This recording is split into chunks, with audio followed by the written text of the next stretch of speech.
Hello everyone, welcome back to our YouTube education channel Shikshan academy.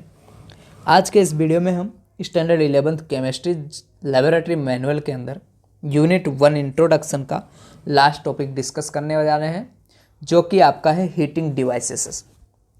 ये जो topic है आपका, ये भी काफ़ी इम्पोर्टेंट है जैसा कि पहले के टॉपिक थे, क्योंकि आपको देखो, अगर आपका बेस क्लियर नहीं होगा तो आगे आप प्रैक्टिकल करने जाओगे तो वहाँ पे बहुत सारी प्रॉब्लम्स आपको क्रिएट हो सकती हैं, आपके सामने आ सकती हैं। क्योंकि अगर आपको डायरेक्ट बोल दिया जाए भाई ये लो, आप मान लो ये रिएजेंट ले लो, ये सब्सटेंस ले लो और आपको हीट करना है, तो आपको पता ही ना हो कौन से डिवाइस से हीट करते हैं, किस तरह से हमें हीट करना चाहिए, तो आप उस प्रैक्टिकल को अच्छे से परफॉर्म नहीं कर सकते हो। इसलिए लेबोरेटरी के अंदर अगर आपको कोई हीटिंग करने का आता है, उससे पहले आपको उसके बारे में जानना ज़रूरी है, किस तरह से हम हीट कर लेते हैं, कौन कौन से डिवाइसेस यूज़ होते हैं हीटिंग करने के लिए। तो आज हम हीटिंग डिवाइसेस के बारे में बात करने वाले हैं। हीटिंग जो होता है लेबोरेटरी वर्क के अंदर, वो जनरली 3 चीज़ों से किया जाता है, जैसे कि बुनसन बर्नर हुआ, दूसरा आपका स्प्रिट लैम्प एंड तीसरा हुआ केरोसिन। अब इसमें जनरली सबसे ज़्यादा जो यूज़ होने वाला है वो है बुनसन बर्नर, इसके बाद स्प्रिट लैम्प और केरोसिन लैम्प का यूज़ किया जाता है। बट बात करें तो यहाँ पे सबसे सस्ता कौन होता है, तो केरोसिन लैम्प जो होता है वो सबसे सस्ता आता है, ठीक है। बट जनरली आप देखोगे कहीं भी कोई भी लेबोरेटरी में वहाँ पे बुनसन बर्नर का यूज़ किया जाता है, अगर वहाँ पे गैस पाइपलाइन है तो, ठीक है। लेकिन सम केसेस में ऐसे होते हैं जहाँ पे ये आपका गैस पाइपलाइन अवेलेबल नहीं होता या गैस अवेलेबल नहीं होता है, वहाँ पे हम स्प्रिट लैम्प या फिर केरोसिन लैम्प का भी यूज़ करते हैं।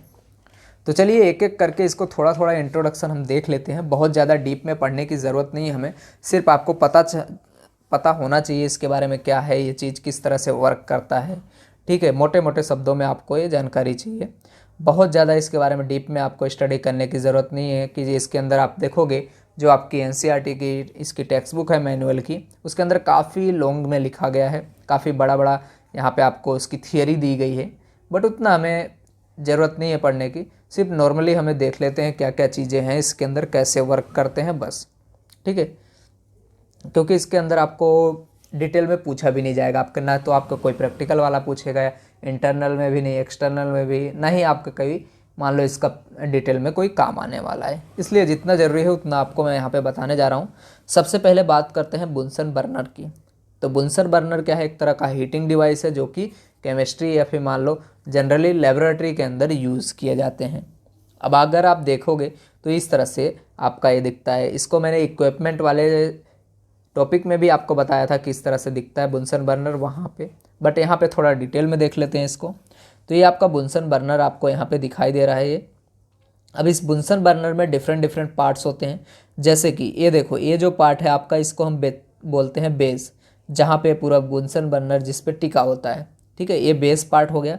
जनरली ये किससे बना होता है, जैसे कि आप लोग जानते हो मेटल से बना होगा, अच्छी क्वालिटी का मेटल होगा, ठीक। तो ये चीज़ें हैं। अब इसमें देखोगे तो इस बेस के ऊपर जस्ट देखोगे गैस ट्यूब लगी होती है, जहाँ से गैस क्या होता है आएगा और इसके अंदर से फ्लो होना शुरू होगा। ये एयर वेंट है, यहाँ पे एयर वेंट थोड़ा सा होल होता है, और एयर रेगुलेटर, यहाँ पे हम इसको क्या करते हैं ऊपर नीचे करके रेगुलेट कर सकते हैं एयर को, कितना एयर अंदर जाए, किस तरह से मान लो हमारा जो बुनसन बर्नर का फ्लेम है वो आए। और ये आपका बर्नर ट्यूब होता है, ये ट्यूब होगी इस तरह से, जो कि ये भी मेटल का ही बना होता है, ठीक। यहाँ पे तो ये चीज़ें हो गई।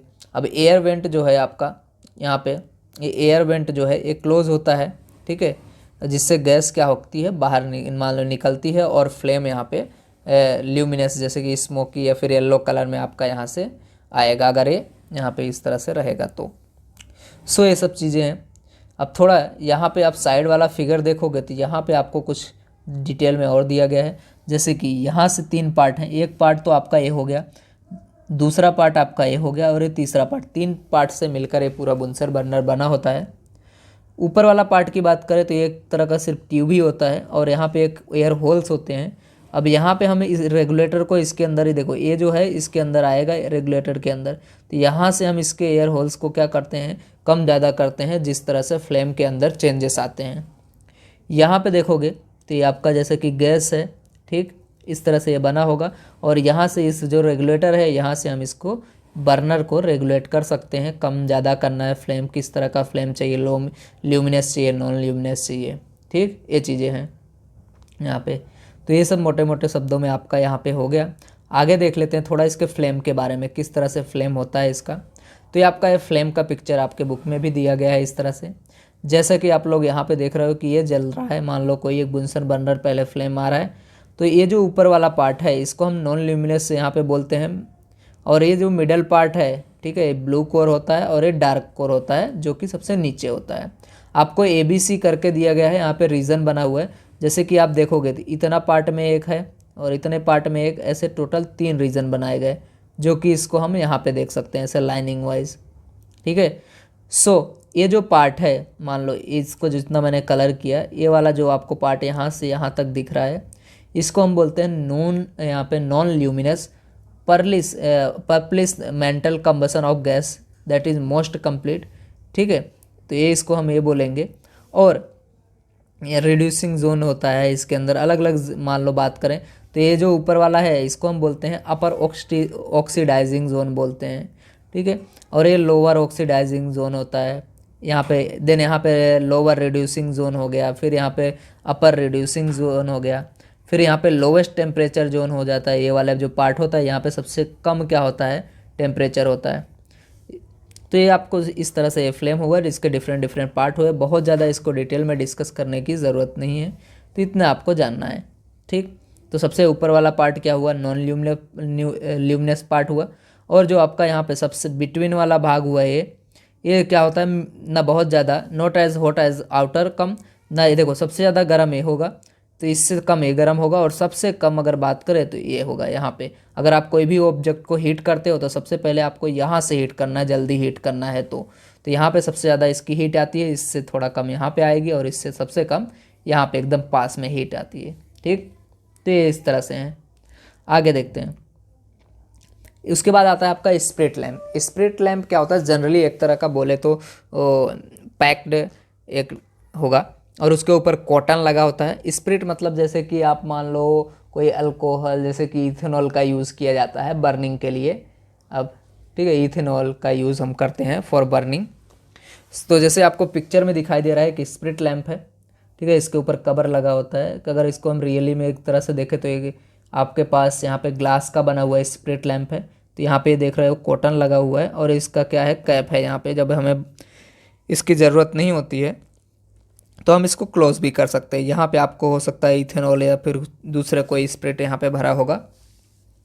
सो नेक्स्ट एक और आपको दिखाते हैं। ये आपका देख सकते हो जनरली, देखो ये आपका स्टेनलेस स्टील का बना हुआ है, इसके अंदर हमने स्प्रिट रखा हुआ है समझ लो, और यहाँ पे कॉटन लगा हुआ है। अब आप इसको क्या करोगे, ऑन करोगे, और यहाँ पे इसमें मैस्टिक से जब आप यहाँ पे मैस्टिक करोगे तो ये क्या होगा, बर्न होने लगेगा। और इस जो आपके यहाँ पे मान लो कॉटन लगा हुआ है, वो कॉटन नीचे से क्या करेगा, धीरे धीरे धीरे धीरे ये स्प्रिट को खींचता जाएगा, जिसकी वजह से यहाँ पे फ्लेम जलती रहती है।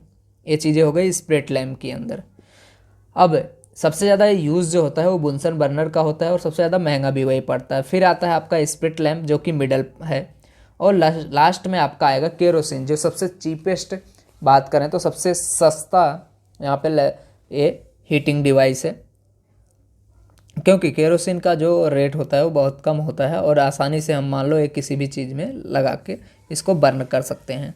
तो ये आपको यहाँ पिक्चर में दिखाई दे रहा है कि ये आपका क्या है, केरोसिन लैम्प है, ठीक है। इसके भी डिफरेंट डिफरेंट पार्ट है। जनरली ज़रूरी नहीं है ऐसा है, हम क्या कर सकते हैं, मान लो एक सपोज़ बोतल ले लिया हमने, ठीक है, अच्छा वाला बोतल हमने एक यहाँ पे ले लिया, इसके ऊपर हम इसको ढक्कन लगा सकते हैं, और यहाँ पे हमने क्या किया, ढक्कन लगा के टाइट कर दिया इसका कैप लगा के। फिर ऊपर हमने यहाँ पे कॉटन लगा दिए जो कि नीचे तक गया हुआ है, ठीक है, या फिर कोई भी मान लो कपड़े की चीज़ लगा दिया। बाद में क्या करो, आप यहाँ पे बर्न करोगे तो ये केरोसिन मान लो जो लैम्प है वो आप ऑटोमेटिक घर पे भी बना सकते हो, रेडी हो जाएगा। या फिर ये रेडीमेड इस तरह से आता है, आप इसका भी यूज़ कर सकते हैं। तो यहाँ पे देख सकते हो आप, यहाँ ये चीज़ क्या है, आपका केरोसिन कंटेनर है, इसके अंदर हम केरोसिन को भरते हैं। और ये आपका एक मान लो इंसुलेटर का काम करता है। इसके ऊपर से ये होगा जहाँ से स्पेस होगी, और दूसरा पार्ट जो होगा वो कनेक्ट होगा, जिसको हम विक्स बोलते हैं। और ये विक होल्डर होता है और इसके ऊपर आपका यहाँ पे ये मान लो स्लीव पड़े होते हैं। अब ये स्लीव में इनर स्लीव होता है, आउटर स्लीव होता है। ओके, तो ये सब चीज़ें हैं। तो आई होप आपको ये वीडियो पसंद आया होगा जिसमें आपने हीटिंग डिवाइसेस के बारे में आपको पता चला। तो यहाँ पे हमारा यूनिट नंबर 1 ख़त्म होता है। नेक्स्ट अभी हम स्टार्ट करेंगे बेसिक इंट्रोडक्शन यूनिट नंबर 2 का, जो कि आपके ये यूनिट का नाम है बेसिक लेबोरेटरी टेक्निक्स। यहाँ पे उसको हम अलग अलग टेक्निक्स यहाँ पे टेक्निक्स सीखेंगे सबसे पहले, फिर आपको प्रैक्टिकल करने में और मज़ा आने वाला है। बट उसके पहले आपको जो भी है डिफरेंट टेक्निक्स आपको सीखना पड़ेगा, जो मैं आपको यहाँ पे अपने यूट्यूब चैनल पे सिखाने वाला हूँ। सो वीडियो को शेयर कीजिए, ज़्यादा से ज़्यादा लाइक कीजिए, कमेंट कीजिए। Thank you very much. मिलते हैं नेक्स्ट वीडियो में।